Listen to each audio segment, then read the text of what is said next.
Online Manipur YouTube channel asbing biriba mayam pum nampu amuka na taram noksari ahan badiyam maru iba pau amma update tamzage rest in peace da heli yamba pau se yamna thina thajade hojiksu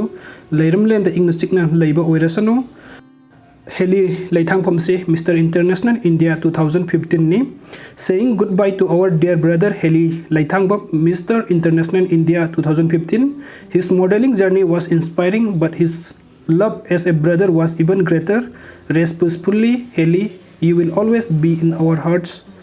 Mathangi update channel Licipriya kangujam degini Congress ki hanagi leader Union Home Minister amadi Advocate Kapsillakpagi na Maitei gi Mayokta kuki singi case kuding mak amadi editor Gills ki fake report case kuding da Supreme Court ta open oina lepa asita sengna nungaije de mari leina debudi hairakani adubu Manipur gi leibiri balu singba singna tawdana ba hayaningi phongna Congress na amadi India Alliance na kuki community support tawbu oina ui Chindana ama tarak pathabuk na ama it's just a humble opinion and suggestion haina Licipriya kangujamna phongduk piri aduga mathangi update asli Nongmei Kapsillakpagi Mayokta KNF jet ta aroiba warning tawri Nongmei volunteers majuron jurwan tu village ta ngahek leitana Nongmei Kapsillakpagi Mayokta kuki volunteers amasung KNF jet ta aroiba warning tawri haina Chawang sing rigan Nongmei volunteers ki maikai degi phongdorakli Nongmei volunteers ki maikai degi phongdorakpa laujing ting jongjang tek amasung masigi akoi bada leiba kuki volunteers amadi KNF jet na afaba makhal gi khuchu khulai sophisticated automatic weapons naraga Nongmei village ta hanjin na mathong khangdana Nongmei Kapsillakpagi thodok asi akano mongda condemn tawi khwaidagi nawba thodok ta thasi gi tarada kuki singna Nongmei village tamna Nongmei Kapsillakkiba asi tare chuba Nongmei Kapsillakpagi thodok ni amasung masi akan bomongda condemn tawi Nongmei village ama oriba mazwan jurwan tu village ta ngahak leitana Nongmei Kapsillakliba asi khang bangambagi thauna adu loirakle amasung masi hojik thokliba irang asida yaunaba phongna barton tawbani haina lawgani irangna maram oiraga warba matam asida puru pumbagi sentiment bu ekhoni kai khumne adu bu Nongmei volunteer singna tumina yengduna lairoi force amana hex singna pa khuding makta pau khumpi kani olkasa road amasung NI37 da santi hanjina na ba amadi state asigi interest ta tangai fadana sangba polam sing ayat apan yaudana supply tawna ba Nongmei volunteers ke mai kai degi kupne yengsili maram asina Nongmei naga village area da kai horaktana ba kuki volunteers amasung KNF ta aroiba warning tawri hairi duga mathangi update asina ai hakku izzat mangan kiba kuki nupa sing sibagi chairak pibiyu kuki sing na makhoi gi separate administration tanaba hotna bada saram chatchatuna ai hakku izzat mangan kibada senaba kuki nupa sing faraga ain gi oiba sibagi chairak piyu sibagi chairak pidriba fawba apen ba oiroi haina victim oibagi laima asengba maming nate Yamna thamoi sokna phongdorakli kuki narco terrorist na Manipur bu machet tana thugaiba separate administration tana bagi khongjang da me ahum da Surasanpur dagi haurakhiba thokaning daba thodok thokhiba aduda lanjenna khiba upai leitrabi Surasanpur dagi masagi chahi 38 churabi laima asengba maming nate hojik pakhatpa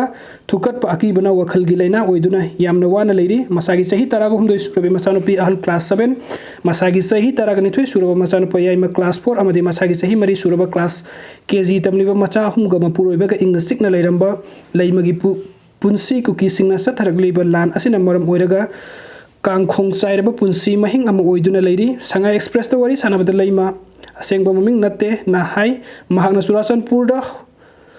hotel phamba yauduna imung manu hingna ba hotnai me ahum da laikaida lai harauba yaurubadagi pothaduna leiringaida police na laikaida ngasidi irang leibna dukan sing hotel sing thong lonsil lo haina lauraga laki police na laurak pa ado tabata masada akiba pokhi maduna maram oiraga masanupida sak ising khara thuno loisilu haiki numdang wairam pung taruka makai tarakpo matamda sakom ani chaba horokpada laikai aduda kangsi khinglakpo lawbu khongbo tawbagi makhol tarakhi madu tarubadagi pakhatpana latrine da khong hamba sinki manaw nupina ise safagada maphamda selasi haina lawrakhi laimna makha taradun haim hakim machana manaw nupigi machana punna bharagi dukan adugi yumgi mathakta kakatuna lotki amuba phizon setpa kuki mayam amana makhutta matik saba khulai makhal kaya paiduna petrol bottle sing mitei gi yum sing da langsillaga mai thaba haurakpam hakna thongnawdagi uki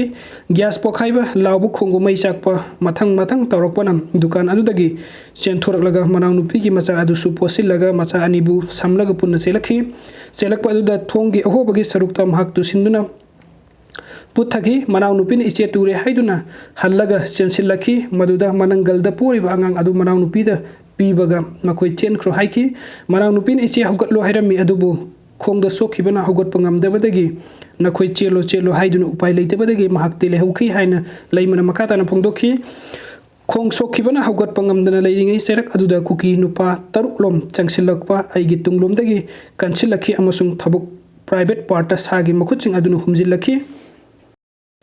nupa mangaibu aibu sinna aduna saram chatuna nupi oibigi izzat manghan bikhi kuki nupa sing aduna hanjen izzat manghan khibana maram oiraga wanthaduna wakhal takidre taruk subu nupa aduna izzat manghan khiba adudi khanghaudre kuki nupa sing aduna aibu izzat manghan khiba mafam aduda ipongphong na lambi ki thong ahoba mafam adu maktatani haina numittugi tamthiraba thodok adubu ningsingladuna leimana thamoi sokna paudamki magna wakhal tarakpa matamda mitai leikai gi